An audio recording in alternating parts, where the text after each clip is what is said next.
مسلمانہ حضور دیاں شانہ بیان ہی نہ کیتیاں، بس اپنی دسیا جڑے حضور دے آداب سن وہ مولویاں پیراں اپنے دسے کہ حضرت صاحب کی بے ادبی ہو گئی تو پھر ایسے ہو جائے گا، دیکھیں حضرت صاحب کے خلاف بات ہو گئی، مولوی خادم کے خلاف بات ہو گئی، یہ استاد العلماء ہے، تو بات کیا بنی؟ پھر بات تو تم نے اپنی بتائی۔ میں یہ ہمیشہ پڑھ کے روندا کہ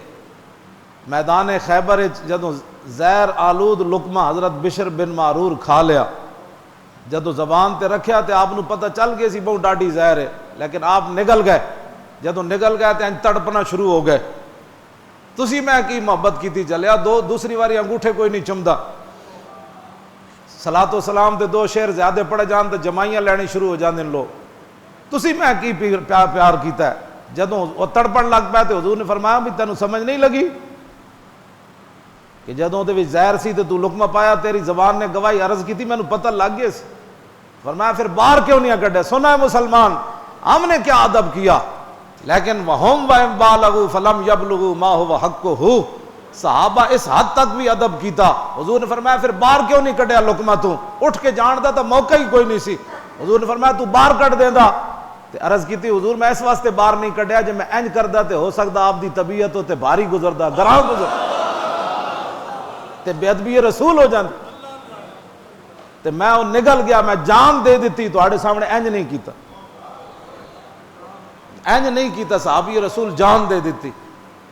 اس حد تک صحابہ حضور۔ لیکن اگر حضور دی تعظیم وچ مبالغہ ناجائز ہوندا نا، حد تو بھی اگے گزر جاندا، یہ ناجائز ہوندا تے اللہ نے ایت نازل کر دینی سی، میرے حبیب انہاں نو سمجھاؤ، اتنی بھی کیڑی بات سی، اتنی گل نال کی ہونا سی؟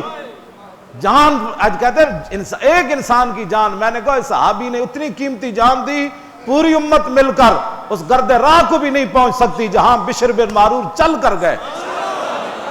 میدان خیبر تک تو چل کر گئے نا بشر بن معرور، پوری امت اس گرد راہ کو بھی نہیں پہنچ سکتی جہاں صحابی رسول چل کر گئے، لیکن اس اتنی بڑی قیمتی جان حضور کے سامنے ایسے بھی نہیں کیا اور جان دے دی۔ اگر حضور کی شان میں مبالغہ ناجائز ہوتا تو اللہ نے آیت نازل کر دینی تھی، میرے حبیب اپنے غلاموں کو سمجھاؤ ایک حد رہے، لیکن نہ حضور اللہ نے آیت بھی نازل نہیں کی، حضور بھی ناراض نہیں ہوئے، اتنے سے کیا ہونا تھا، تو نے باہر جان تو تمہاری بچ جانی تھی، حضور نے بھی ان کو کچھ نہیں کہا، آیت بھی نازل نہیں ہوئی۔ اس کا معنی یہ ہے کہ جس حد تک کوئی حضور کی شان میں مبالغہ کرے اللہ بھی راضی، رسول اللہ بھی راضی۔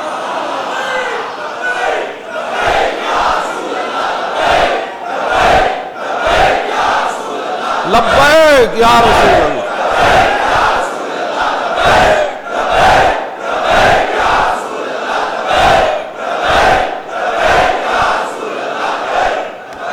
توجہ، امام تقی الدین سبکی پھر قلم توڑ گئے، فرمایا وعادت الصحابۃ فی ذالک المبالغہ، فرمایا ایک صحابی نہیں 1,24,000 سارے دی یہ عادت سی کہ حضور دی شان ہے جو مبالغہ کر دے۔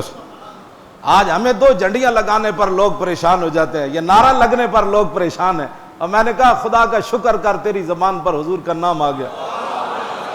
تو اس کا شکر ہی نہیں ادا کر سکتا، تو لوگوں کے منہ کی طرف دیکھتا ہے یہ کیا کر رہے ہیں، میں نے کہا تجھ سے بڑا بد نصیب ہی کوئی نہیں۔ فَمَنْ يَحْرُمْ نَوَافِلَهُ وَالْوَجْهُ مِنْهُ فَقَدْ أَرْضَى بِهِ الْقَدَرُ۔ عبداللہ بن رواحہ جب جنگ موتا کی طرف جا رہے تھے تو حضور کی نعت پڑھتے پڑھتے آخر میں یہ شعر کہا، حضور جو ساری زندگی آپ کی توجہ حاصل نہ کر سکا، آپ کی نگاہ عنایت اپنی طرف نہ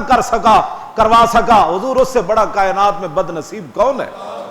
اس سے بڑا بد نصیب کون ہے جب لبیک کا نعرہ لگ رہا ہو تو وہ دوسرے کے منہ کی طرف دیکھ رہا ہو؟ اس کا معنی یہ ہے کہ تیرے بس میں یہ بات نہیں تھی کہ اپنے نبی کا نام اپنی زبان پر لاتا، تیرے بس میں نہیں، تو ادھر سے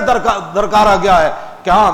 خوش نصیب تو وہ ہے، ہمارے بزرگ مولوی خادم اپنی طرف سے بات نہیں کرتا، آپ اپنی طرف سے لبیک نہیں کہتے، ہمارے بزرگوں نے لکھا کہ بندہ بعد میں رسول اللہ کا ذکر کرتا ہے، اس بندے کا ذکر حضور کی محفل میں پہلے ہوتا ہے۔